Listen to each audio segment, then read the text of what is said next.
Day episode.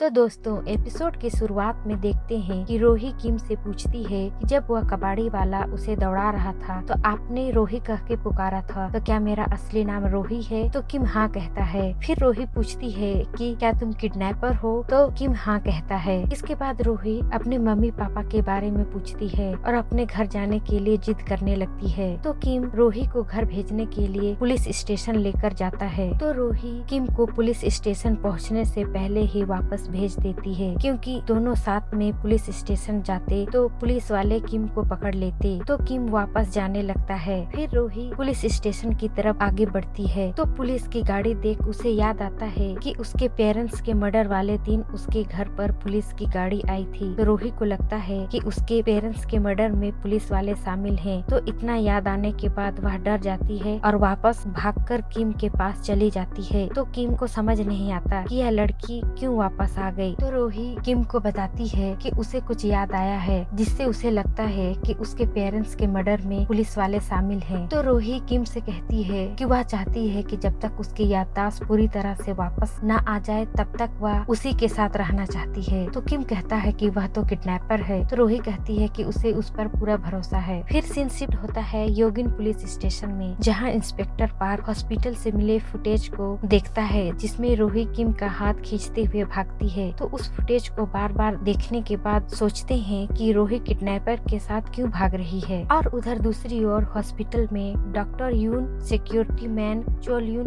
को पूछता है कि तुम्हें सीसीटीवी फुटेज से कुछ मिला है? तो चोल यून कुछ नहीं बताता। अगले सीन में देखते हैं कि डॉक्टर चोई जो हॉस्पिटल के डायरेक्टर थे, तो उनकी मृत्यु के बाद उनकी संपत्ति किसे मिलेगा, इस बात का मीटिंग होता है, जहाँ डिस्कस होता है कि डॉक्टर चोई ने किसी के नाम का कोई वसीयत नहीं बनवाई थी और उसकी पत्नी अनाथ थी, इसलिए उसका कोई रिश्तेदार भी नहीं है। और उनकी बेटी रोही जो एकमात्र संपत्ति की उत्तराधिकारी है, उसे किडनैप कर लिया गया है। तो वर्तमान स्थिति यह बनती है कि नियमता डॉक्टर चोई के अंकल चेयरमैन चोई डोंग जुन को ही संपत्ति मिलेगा। फिर अगले सीन में रोही एक एग्रीमेंट बनाती है, जिसमें 3-4 पॉइंट लिखती है कि रोही के कहने पर ही मिंग यून ने उसे अपने साथ रखा और मिंग यून ने उसे बहुत अच्छे से रखा और उसके खाने पीने का भी बहुत अच्छे से ध्यान रखा और वह रोही के साथ कभी भी मारपीट नहीं किया। इतना लिखने के बाद वह किम यून से नीचे साइन करवाती है। फिर सीन शिफ्ट होता है हॉस्पिटल की तरफ, जहां इंस्पेक्टर पार्क और इंस्पेक्टर चेजुंग पूछताछ के लिए आए होते हैं। तो नर्स उन्हें बताती है कि किम ही के पिता किम यून हमेशा अपनी बेटी से मिलने आते हैं और किम ही की सर्जरी से पहले ही उन्होंने पूरी फीस यानी कि 50 मिलियन वॉन जमा कर दिए थे। और बताती है कि जब उसे पता चला कि बिल पेड हो चुका है तो वे थोड़े आश्चर्य हुए थे। फिर इंस्पेक्टर चेजुंग के पास कॉल आता है कि किम यून जहाँ रहता है उसका पता चल चुका है। फिर दूसरी ओर देखते हैं कि किम यून और रोही एक रेस्टोरेंट में खाना खा रहे होते हैं। तो रोही पूछती है कि तुमने मुझे ही क्यों किडनैप करने के लिए चुना? तो किम बताता है कि उसकी पत्नी ने कहा था। फिर रोही कहती है कि वह उससे मिलना चाहती है और अपने बारे में उससे कुछ जानना चाहती है। इधर इंस्पेक्टर पार्क और इंस्पेक्टर चेजुंग कुछ पुलिस वालों के साथ किम यून के घर पर जाते हैं और वहां घर का पूरी तलाशी लेते हैं, जिसमें देखते हैं कि किम ही की बचपन का फोटो उन्हें मिलता है और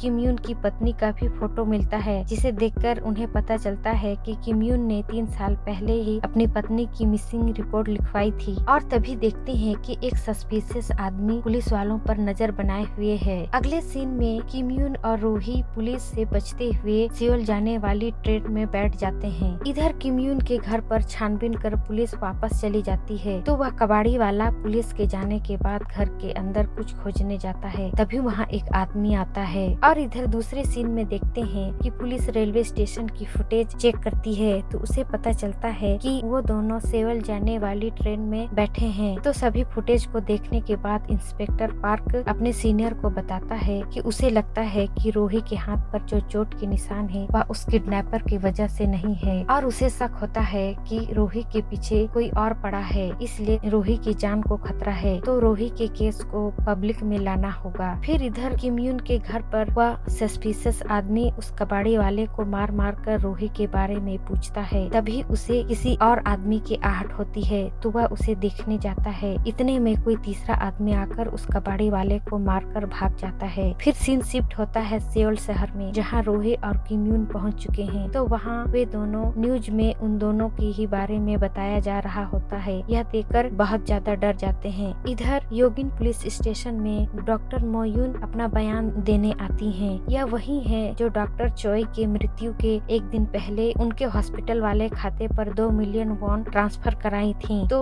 इंस्पेक्टर पार्क उस ट्रांजैक्शन रिपोर्ट को डॉक्टर मोयून को दिखाकर पूछते हैं कि आपने इतना बड़ा रकम किस पर्पज से इनके खाते में ट्रांसफर किए थे। तो डॉक्टर मोयून बताती है कि डॉक्टर चोई अपने घर के हॉस्पिटल में कोई खास चीज पर रिसर्च कर रहे थे, इसलिए अन्य लोगों के साथ उन्होंने भी उनकी रिसर्च को सपोर्ट करने के लिए ये पैसे दिए थे। तो इंस्पेक्टर पार्क पूछते हैं कि वे किस चीज पर रिसर्च कर रहे थे। तो डॉक्टर मोयून कहती हैं कि रिसर्च कंप्लीट नहीं हुआ तो उसके बारे में वह नहीं बता सकती। तो इंस्पेक्टर पार्क पूछते हैं क्या उस रिसर्च का रिलेशन रोही से तो नहीं था। तो डॉक्टर मोयून कहती है कि इसके आगे मैं कोई जवाब नहीं दे सकती, इसके आगे मेरे लॉयर ही आपको जवाब देंगे। इसके बाद इंस्पेक्टर पार्क से मिलने लॉयर चोई डुंग जुन, जो डॉक्टर चोई के अंकल हैं, वे मिलने आते हैं और इंस्पेक्टर पार्क से कहते हैं कि हमारी इजाजत के बगैर केस को पब्लिक मत करना और ऐसे कवरेज होना चाहिए ताकि हमारे परिवार की रेपुटेशन खराब ना हो। तो इंस्पेक्टर पार्क कहते हैं कि ऐसा केस मैंने पहली बार देखा है जहां परिवार के लोगों का मर्डर हो चुका है और उस घर की एक बच्ची का किडनैप हो गया है और आप लोगों को परिवार के सम्मान की चिंता है। इधर सियोल में किम यून और रोही किम यून की पत्नी से मिलने उसके घर पहुंचते हैं। फिर रोही किम यून की पत्नी से पूछती है कि तुमने मुझे ही क्यों किडनैप के लिए चुना। और दूसरे सीन में पुलिस स्टेशन में इंस्पेक्टर पार्क के अधिकारी बताते हैं कि डॉक्टर चोई की फैमिली केस को प्राइवेट करने के लिए प्रेशर दे रहे हैं और डॉक्टर चोई इकलौते संतान थे, इसलिए उनके रिश्तेदारों में संपत्ति के लिए फाइट चल रहा है। तो इंस्पेक्टर पार्क कहते हैं तब तो रोही उनकी सबसे बड़ी दुश्मन है। सीन शिफ्ट होता है सियोल में, जहां किम यून की पत्नी बताती है कि वह जानती थी कि उसका किडनैप करने पर उसके पेरेंट्स पुलिस के पास रिपोर्ट दर्ज नहीं कराएंगे। तो रोही पूछती है क्यों। तो आगे वो बताती हैं कि उसके पिता बहुत बड़े हॉस्पिटल के डायरेक्टर हैं और अगर वे पुलिस के पास उसकी मिसिंग की रिपोर्ट लिखवाते तो उसके हाथ पर जो चोट के निशान हैं, पुलिस यह सब देखकर उसके पेरेंट्स पर ही शक करते और यह खबर बाहर आते ही उसके परिवार की रेपुटेशन खराब हो जाती, इसलिए उन्होंने उसे किडनैप करने के लिए चुना। फिर सीन शिफ्ट होता है पुलिस स्टेशन में, जहां इंस्पेक्टर पार्क सभी फोटो को देखकर केस के बारे में सोच रहे होते हैं। तभी इंस्पेक्टर चेजुन किम यून का पुराना क्रिमिनल रिकॉर्ड लाते हैं जिसमें लिखा था किम यून जुन